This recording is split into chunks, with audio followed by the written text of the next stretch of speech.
ವಿಧಾನ ಪರಿಷತ್ನ ಮಾಜಿ ಸದಸ್ಯ ವಿಜಯ್ ಸಿಂಗ್ ಅವರ ಜನ್ಮದಿನಾಚರಣೆ ನಿಮಿತ್ತ ಉಚಿತ ಆರೋಗ್ಯ ತಪಾಸಣೆ ಹಾಗೂ ಕಣ್ಣಿನ ತಪಾಸಣೆ ಶಿಬಿರ. ಮಾಜಿ ಮುಖ್ಯಮಂತ್ರಿ ಎನ್ ಧರ್ಮಸಿಂಗ್ ಅವರ ಸುಪುತ್ರರೂ ಆಗಿರುವ ವಿಧಾನ ಪರಿಷತ್ನ ಮಾಜಿ ಸದಸ್ಯ ಬಸವ ಕಲ್ಯಾಣ ಕಾಂಗ್ರೆಸ್ ಪಕ್ಷದ ಮುಖಂಡರಾದ ವಿಜಯ್ ಸಿಂಗ್ ಅವರ 54ನೇ ಜನ್ಮದಿನಾಚರಣೆ ನಿಮಿತ್ತ ಹುಲಸೂರು ತಾಲೂಕಿನ ದೇವನಾಳ ಗ್ರಾಮದಲ್ಲಿ ಇಂದು ಗುರುವಾರ ಮಧ್ಯಾಹ್ನ 3 ಗಂಟೆಯವರೆಗೆ ಉಚಿತ ಆರೋಗ್ಯ ತಪಾಸಣೆ ಹಾಗೂ ಕಣ್ಣಿನ ತಪಾಸಣೆ ಶಿಬಿರ ಜರುಗಿತು. ದೇವನಾಳ ಗ್ರಾಮದ ಭವಾನಿ ಮಂದಿರದ ಪಕ್ಕದ ಸಭಾಂಗಣದಲ್ಲಿ ದೇವನಾಳ ಗ್ರಾಮದ ಪ್ರಮುಖರಾದ ಗುತ್ತೇದಾರ ಬಳಗದಿಂದ ಆಯೋಜಿಸಲಾಗಿದ್ದ ಉಚಿತ ಆರೋಗ್ಯ ತಪಾಸಣೆ ಹಾಗೂ ಕಣ್ಣಿನ ತಪಾಸಣೆ ಶಿಬಿರದಲ್ಲಿ ದೇವನಾಳ ಸೇರಿದಂತೆ ಸುತ್ತಲಿನ ವಿವಿಧ ಗ್ರಾಮಗಳಿಂದ ಆಗಮಿಸಿದ ಸಾರ್ವಜನಿಕರು ಭಾಗವಹಿಸಿದರು.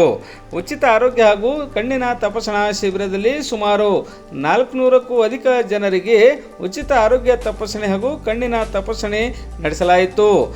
ಶಿಬಿರದಲ್ಲಿ ಭಾಗವಹಿಸಿದ ತಜ್ಞ ವೈದ್ಯರು ಆರೋಗ್ಯ ತಪಾಸಣೆ ಹಾಗೂ ಕಣ್ಣಿನ ತಪಾಸಣೆ ನಡೆಸುವ ಜೊತೆಗೆ ಕೆಲವರಿಗೆ ಸ್ಥಳದಲ್ಲಿಯೇ ಉಚಿತ ಔಷಧಿ ಸಹಿತ ಚಿಕಿತ್ಸೆ ನೀಡಿದರು.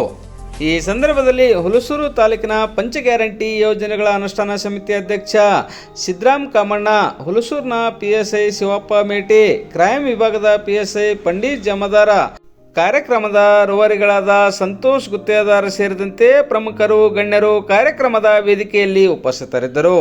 ಮುಖಂಡ ಧನಹಾರ ಮಾಳಿ ಸ್ವಾಗತಿಸಿ ನಿರೂಪಿಸಿದರು.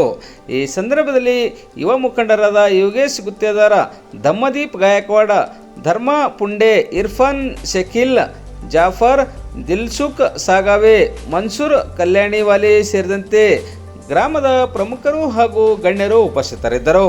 ಖ್ಯಾತ ತಜ್ಞ ವೈದ್ಯರಾದ ಡಾಕ್ಟರ್ ನೀಲೇಶ್, ಡಾಕ್ಟರ್ ಕಾಂಚನ, ಡಾಕ್ಟರ್ ವೀರೇಶ್ ಹಾಗೂ ನೇತ್ರ ತಜ್ಞ ಆನಂದ್ ಕುಮಾರ್ ಅವರು ಶಿಬಿರದಲ್ಲಿ ಭಾಗವಹಿಸಿ ಸಾರ್ವಜನಿಕರ ಆರೋಗ್ಯ ಹಾಗೂ ಕಣ್ಣಿನ ತಪಾಸಣೆ ನಡೆಸುವಲ್ಲಿ ಯಶಸ್ವಿಯಾದರು.